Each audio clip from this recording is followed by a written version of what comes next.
The day I told my kids I needed help paying the electricity bill, they smirked and said, "Figure it out, Mom." But what they didn't know was that I'd gained full control of the family trust that morning, and what I did next changed everything. My name is Linda Patterson, and I'm 72 years old. Before I tell you what happened, I want to know, where are you watching this from? Drop your city and state in the comments. I love connecting with all of you. Now, let me take you back to that morning, because what my children said to me that day was the culmination of years of disrespect. But it was also the day everything shifted in my favor. It started on a Tuesday morning in March. I was sitting at my kitchen table, the same oak table where I'd served thousands of meals to my family over the decades. The electricity bill sat in front of me, $247. Not a fortune, but it might as well have been. You see, I'd spent the last 6 years living on a fixed income that barely covered my basic needs. My husband Thomas had passed away 6 years ago, leaving behind what I thought was a comfortable estate. But the reality was far more complicated than I could have imagined. Thomas had been a successful commercial real estate developer. Over 40 years of marriage, he'd built up a substantial portfolio of properties and investments. When he died, everything was placed into a family trust.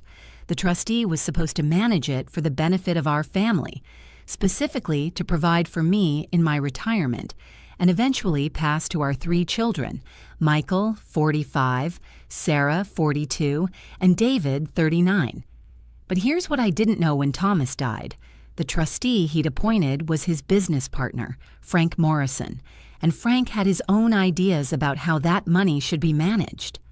For the first year after Thomas's death, I received regular monthly distributions. Nothing extravagant.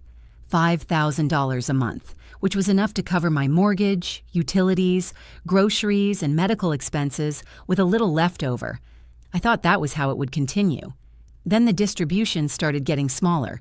First $4,500, then $4,000. Frank always had an excuse. Market's down, Linda. Had some unexpected expenses on the properties. Trust needs to maintain reserves. By the 3rd year, I was getting $3,000 a month. By the 5th year, $2,500. And for the past year, I'd been receiving just $2,000 monthly. My mortgage alone was $1,500. That left $500 for everything else. I started cutting corners everywhere. I stopped buying new clothes. The ones I had developed holes and worn spots. But I learned to mend them, sitting at my kitchen table with needle and thread like women did during the Depression. I ate the same simple meals: oatmeal for breakfast, sandwiches for lunch, pasta or rice dishes for dinner. I kept the thermostat at 62 in winter, wearing layers of sweaters until I looked like a walking closet. In summer, I'd set it to 80 and sit by open windows, hoping for a breeze. I canceled my cable, my newspaper subscription, my book club membership. I stopped going to the hair salon where I'd been a customer for 20 years and started cutting my own hair in front of the bathroom mirror, the results uneven and amateurish. I gave up the small luxuries that had made life pleasant. No more occasional dinners out with friends. I started declining invitations, making up excuses until eventually the invitations stopped coming. The weekly flowers I used to buy at the farmer's market, just $5 for a small bouquet that brightened my kitchen, gone. The mystery novels I loved to read, I couldn't afford new ones, so I reread the same old paperbacks until the pages fell apart. I stopped contributing to the church collection plate, which filled me with shame.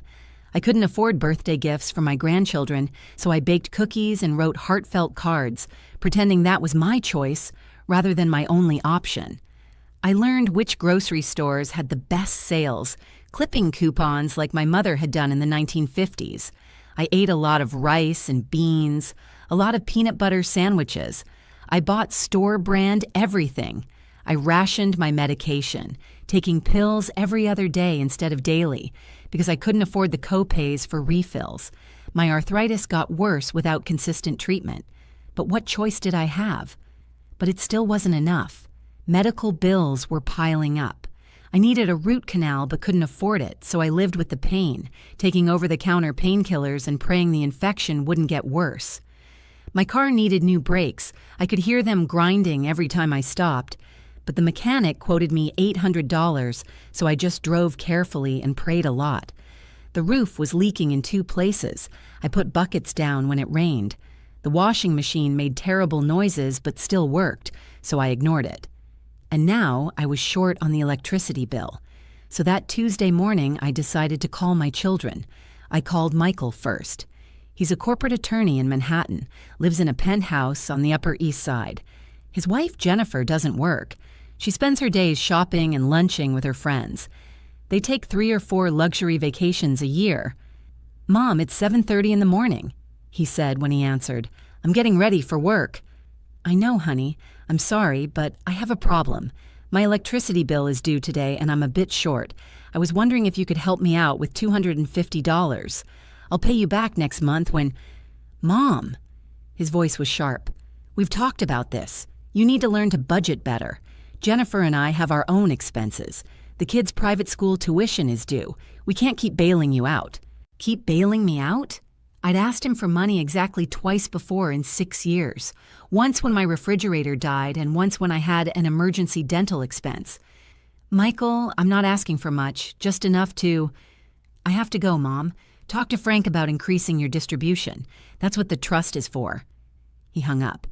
I sat there staring at the phone. Then I called Sarah. Sarah lives in Connecticut with her husband, Rick, and their 2 teenagers. Rick is a hedge fund manager. They have a summer house in the Hamptons and a ski condo in Vermont. Sarah herself runs a small interior design business. More of a hobby, really, that gives her something to do between yoga classes and charity galas. "Hi, Mom," she answered, sounding distracted. "Can this be quick? I'm meeting a client in 20 minutes. "Sarah, I need to ask you for a small favor. I'm having trouble with my electricity bill this month, and I wondered if—" "Oh my God, Mom. Again? You know Rick and I are in the middle of renovating the Hamptons house. Do you have any idea what that costs? We just spent $40,000 on the kitchen alone." My throat tightened. "I'm not asking for $40,000, sweetheart. I need $250. It's the principle, Mom. You have income from the trust. You need to live within your means. Maybe you should sell that big house and move into a smaller apartment. That would solve a lot of your problems." "Sell my house?" "The house Thomas and I bought when we were newlyweds. The house where we'd raised our children, where every room held memories of birthday parties and holiday dinners and quiet Sunday mornings." "I'll figure it out," I said quietly. "Good. Look, I really have to run. Love you." She was gone. I had one more option. David, my youngest. He'd always been the sweetest of my children, the most attentive when his father died. Surely he would help. David is a successful tech entrepreneur in Seattle. He'd sold his startup 2 years ago for $42 million. He and his wife, Amanda, live in a modern mansion overlooking Lake Washington. "Hey, Mom." He sounded cheerful when he answered. "What's up?" I explained the situation, trying to keep my voice steady. There was a pause on the other end of the line. "Mom, I love you, but here's the thing. Amanda and I just talked to our financial advisor about this exact issue. We give a lot to charity. You know that. We donate over $1 million a year. But he said we need to be more strategic. We can't just give money to everyone who asks, even family. It sets a bad precedent." "A bad precedent?" My voice cracked. "David, I'm your mother. I'm not everyone who asks. I raised you. I sacrificed everything for you and your siblings." "I know, Mom, and we appreciate that. But you made choices in your life, and we're making choices in ours. You chose to be a stay-at-home mom instead of building a career. That was your decision. We can't be responsible for the consequences of your choices." The consequences of my choices. As if raising 3 children, supporting my husband's career, managing our household, and volunteering in the community for 40 years wasn't valuable work. "I understand," I whispered. "Goodbye, David." I set the phone down on the oak table. My hands were trembling. I looked at the electricity bill, then at my checkbook. I had $417 in my account. If I paid the bill, I'd have $170 left for food and gas until the next trust distribution in 2 weeks. That's when I heard the doorbell. I wasn't expecting anyone, but I wiped my eyes and went to answer it. Standing on my porch was a man in an expensive suit, carrying a leather briefcase. He was about 60, with silver hair and kind eyes. "Mrs. Patterson? Linda Patterson?" "Yes. My name is Robert Chen. I'm an attorney. May I come in? I have some important information regarding your late husband's estate." I showed him into the living room. He declined my offer of coffee and got straight to business. "Mrs. Patterson, I apologize for arriving unannounced, but I've been trying to reach you for several weeks. Your phone number wasn't listed, and my letters were returned." "Letters? I haven't received any letters from you." He frowned. "They were sent to this address, but that's not important right now. What is important is that I have information you need to hear. I was your late husband's attorney, not Frank Morrison. Frank handled Thomas's real estate transactions. I handled his estate planning and trust administration." My heart started beating faster. "I don't understand. Frank has been managing everything." "That's the problem, Mrs. Patterson. Frank Morrison should not be serving as trustee." He opened his briefcase and pulled out a folder thick with documents. When Thomas created his trust, he named Frank as the initial trustee. However, the trust document included specific provisions. The trust was designed to provide for you during your lifetime. The assets were meant to support you comfortably. Only after your death would the remainder pass to your children. That's standard estate planning for someone in Thomas's position. But Frank has been reducing my distributions every year. He says the trust performance has been poor, that expenses are high, that I know what Frank has been saying, and Mrs. Patterson, it's all lies. Robert's voice was firm, steady. I've been investigating the trust for the past year after receiving concerning information from one of Thomas's former employees who felt something wasn't right. That person had the courage to contact me, and I'm grateful they did. He spread the documents across my coffee table. Bank statements, investment reports, spreadsheets covered with numbers. "Mrs. Patterson, Frank has been mismanaging the trust significantly. The trust currently holds approximately $8 million in assets. Let me repeat that. $8 million. Based on a conservative distribution rate of just 2.5% annually, you should be receiving at minimum $15,000 per month. A more reasonable rate would be 3 to 4%, which would mean $20,000 to $25,000 per month." My head spun. $8 million? $15,000 a month? But I've been getting $2,000. I know, and it's worse than that. Frank has been taking excessive trustee fees, far more than is reasonable or permitted under the trust document. He's been using trust assets for his own benefit. He's made risky investments without proper authorization. Mrs. Patterson, he's been stealing from you. I felt dizzy. I gripped the arm of my chair. Robert continued, his voice gentle but urgent. "I've filed a petition with the probate court to remove Frank as trustee. The hearing was this morning, just 2 hours ago. I tried to reach you yesterday to let you know, but couldn't find a current phone number." "This morning? What happened?" He smiled for the first time. "The judge reviewed the evidence I presented. Bank statements, investment records, documentation of excessive fees. It was clear-cut. Frank Morrison has been removed as trustee effective immediately, and Mrs. Patterson, the judge appointed you as the successor trustee. As of this morning, you have full control of the family trust." The room seemed to tilt. What? "You are now the trustee. You control all the assets. You decide the distributions. You have complete authority over every penny in that trust." He pulled out more documents. "Here are the current account statements. Here are the access codes and passwords for the online accounts. Here's the contact information for the financial advisor who manages the investment portfolio. And here," he handed me a checkbook, "is the trust checking account. There's currently $473,000 in that account." I stared at the checkbook in my hands. $473,000. "There's more," Robert said. Frank must return the excessive fees he's taken over the past 5 years. We estimate that's approximately $600,000. We'll pursue that through the courts.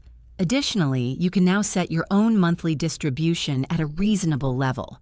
I'd recommend $15,000 per month to start, though you could go higher if needed.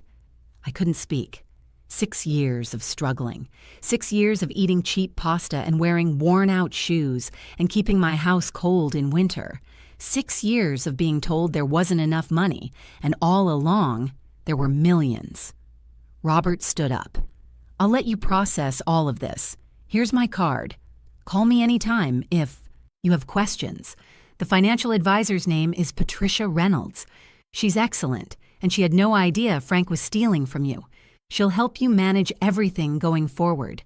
Congratulations, Mrs. Patterson, and I'm deeply sorry for what you've been through. After he left, I sat on my couch for a long time, holding that checkbook. Then I looked at my phone. I had 3 missed calls, one from each of my children. They'd talked to each other, apparently. Coordinated their response to their desperate mother. I listened to the voicemails. Michael. Mom, Sarah told me you called her too. Look, we all agreed. You need to stop asking us for money. It's getting embarrassing. We have our own lives and responsibilities. Figure it out. Sarah. Mom, I talked to the boys. We think you're being manipulative, calling each of us separately, trying to play us against each other. It needs to stop. You're an adult. Act like one. David. Hey, Mom. So Amanda had a good idea. Maybe we should all sit down and help you create a budget. You clearly need to learn some financial literacy. Let us know when works for you and we can come over and go through your expenses line by line. We'll help you figure out where you're wasting money. Figure it out. Stop being manipulative. Learn financial literacy. I called my children. I asked them to come over that afternoon for a family meeting. I said it was urgent. They all agreed, though I could hear the annoyance in their voices. They thought I was going to beg again. They were preparing to lecture me about responsibility and boundaries. They had no idea what was coming. At 3 o'clock, they arrived. Michael came straight from his law office, still in his 3-piece suit, checking his watch as if he had somewhere more important to be. Sarah wore designer yoga pants and a cashmere sweater that probably cost more than my monthly food budget. I recognized the label from a magazine I'd seen at the doctor's office. David showed up in jeans and a hoodie, the casual uniform of the tech millionaire, driving a Tesla that cost more than I'd spent on anything in the past 5 years. They sat in my living room, the same room where I'd read them bedtime stories and helped with homework projects the night before they were due, the same room where I'd nursed them through childhood illnesses, holding cool washcloths to fevered foreheads, the same room where we'd celebrated Christmas mornings and birthday parties and graduations. They looked at me with expressions somewhere between impatience and pity, like they were humoring a difficult elderly relative who didn't quite understand how the world worked. Michael spoke first, pulling his phone out and setting it face down on the coffee table, his signal that this conversation had a time limit. Okay, Mom, we're all here. What's this urgent family meeting about? I have a conference call at 4:30. I took a deep breath. My heart was pounding, but my voice was steady. This morning, each of you refused to help me pay my electricity bill. $247. Not a lot of money, really. Less than you spend on a nice dinner out. Less than a single designer handbag. Less than one night in a hotel on your vacations. But to me, it was everything. It was keeping the lights on. It was maintaining the last shred of dignity I had left. And you all told me in different ways to figure it out myself. Mom, Sarah started, her voice uncertain, but I held up my hand. Let me finish. I need to say this. I looked at each of them in turn. Michael, you said I need to learn to budget better, and that you couldn't keep bailing me out, even though I'd only asked you for help twice in 6 years. Twice. Once when my refrigerator died and I had no way to store food. Once when I had an emergency dental infection that required immediate treatment. That's not a pattern of dependency.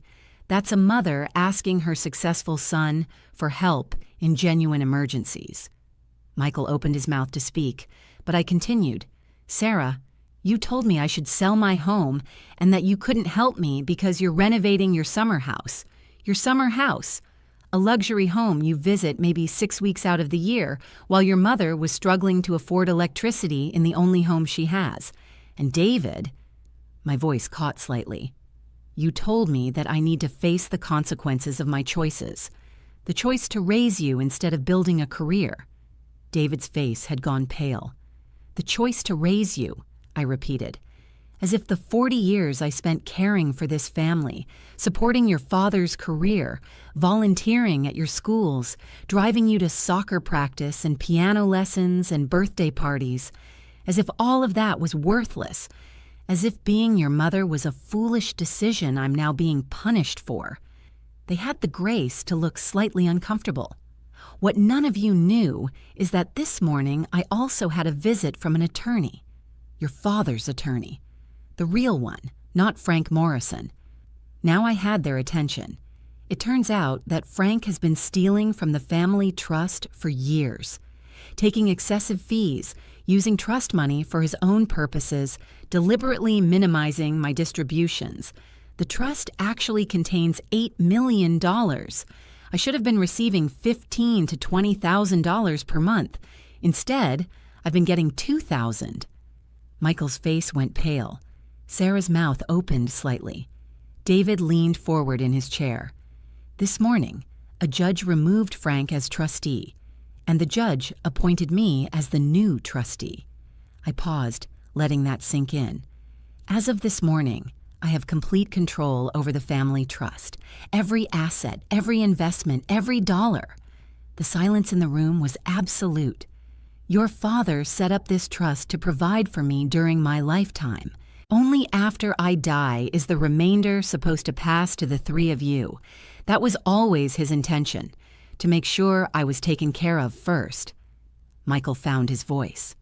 Mom, that's wonderful news. You deserve to be comfortable. This is great. Is it, Michael? Because this morning, when I called you asking for help with a $247 electricity bill, you told me you couldn't keep bailing me out. You couldn't spare $250, but you can afford 3 vacations to Europe every year and private school tuition and a penthouse apartment. Mom, I didn't know. You didn't know I was desperate? You didn't know I've been struggling? I've been living on $2,000 a month for a year. You've all seen how thin I've gotten. You've noticed my clothes are old and worn. You've seen me decline every invitation to dinner because I couldn't afford it. You knew. You just didn't care. Sarah's eyes filled with tears. That's not fair. We didn't know about Frank stealing from you. You didn't need to know about Frank. You just needed to care that your mother was struggling. You just needed to remember that I spent 40 years taking care of you, sacrificing for you, putting your needs before my own.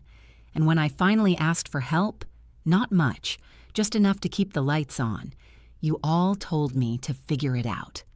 If you've been moved by my story so far, please hit that subscribe button.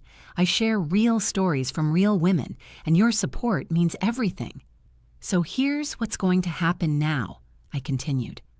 First, I'm going to start taking a monthly distribution that actually reflects the trust's value, $15,000 a month, maybe $20,000, enough to live comfortably the way your father intended.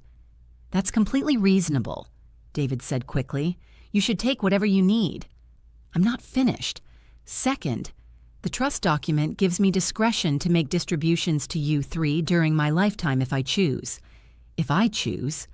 Your father put that in there thinking I might want to help you buy homes or start businesses or deal with emergencies. He trusted me to be generous. They were all staring at me intently now. But generosity is a two-way street, and this morning you all showed me exactly how much generosity I can expect from you. None of you could spare $250 for your mother. Michael said he had to pay for private school tuition and vacations. Sarah said she was renovating her summer house. David said he gives to charity and needs to be strategic. I stood up and walked to the mantel, where I kept a framed photo of Thomas. I touched the frame gently. Your father worked hard his whole life to build security for this family. He wanted me taken care of. He wanted you to have inheritances, but he also raised you to be kind, generous, compassionate people, and you've disappointed him. You've disappointed me." Michael stood up. "Mom, please, we made a mistake. We should have helped you. We're sorry." "Are you sorry, Michael?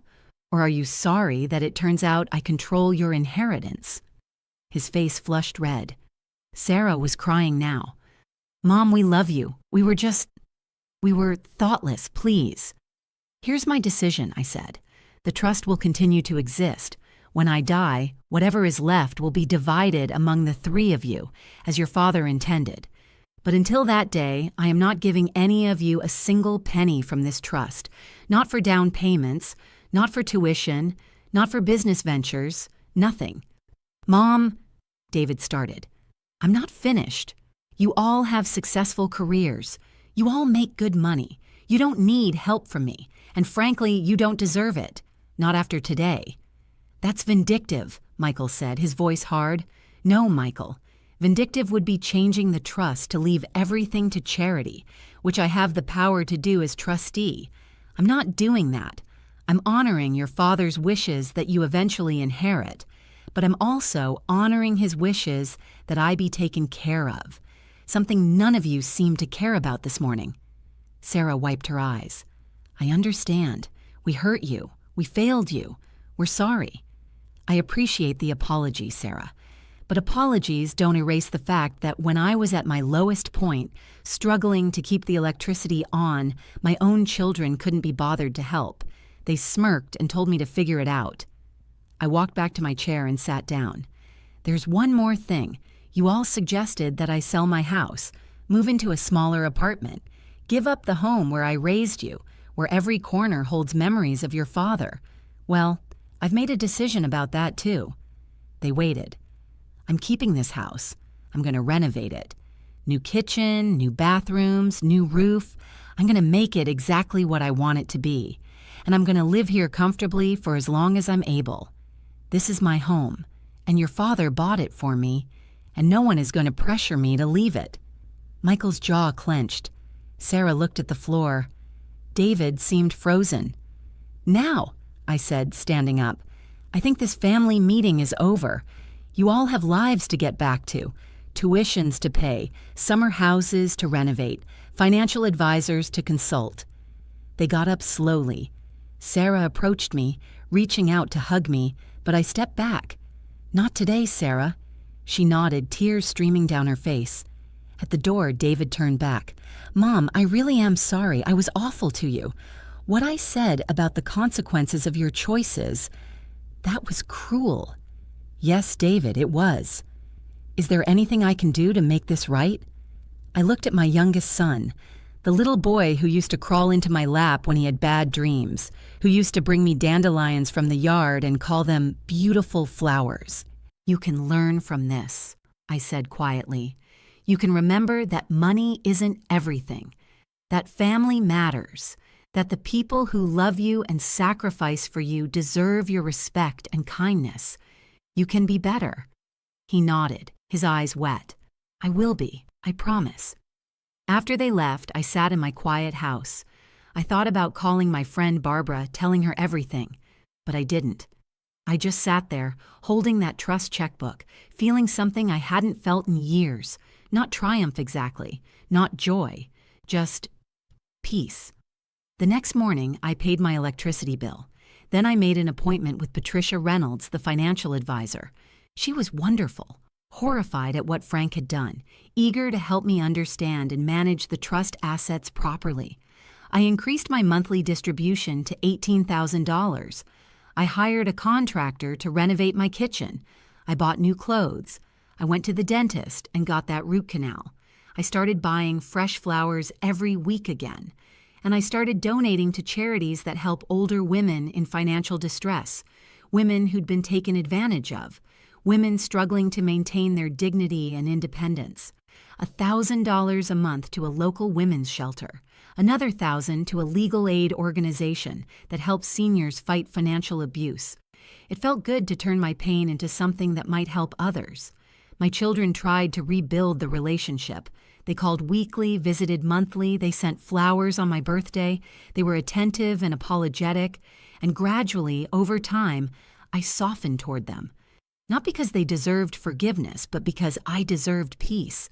But I never forgot. And I never changed my decision about the trust. The trust still holds about $7.5 million. It's well managed, growing steadily. When I die, they'll each inherit roughly $2.5 million, minus estate taxes. They'll be fine. They'll have their inheritances.